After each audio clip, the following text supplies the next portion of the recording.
Okay, we're going to use the customizable psoas stick to get into this upper part of the hip area. This is also part of our glute, okay? The way we find this is we find that bone, and then we're going to trace it up, and you'll find the top part of that bone. This is your pelvis. We go right below that. This whole area between where our leg comes into that hip socket, from there, and you can find that too, which is a little bit further down. And this top part of the pelvis, we're going to work this whole area with the psoas stick. A couple different ways to do this is one, obviously I could just be pushing into it here, or I could actually use the wall and I can use the handle and I can press into it from there. This can be really nice. We're going to stay here for a little bit. This can be really nice because I can press into it and then now I can move this leg.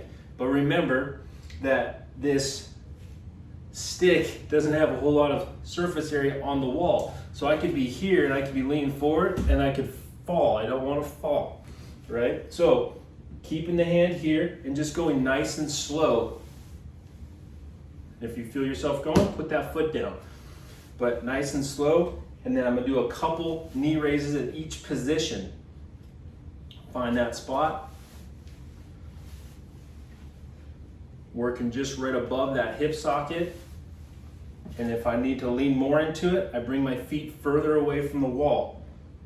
Okay? I can even just stay right here. My feet are planted, and I'm just pressing into it, and I'm just going side to side. Okay? If I don't have a wall, then this is where I can be able to bring it either around my backside here, and I can be able to then get into it. I can still do some movements with my leg to help with cleaning that up. I can bring the leg up here, and I'm just pressing into it. Short little passes, not trying to grind on bone.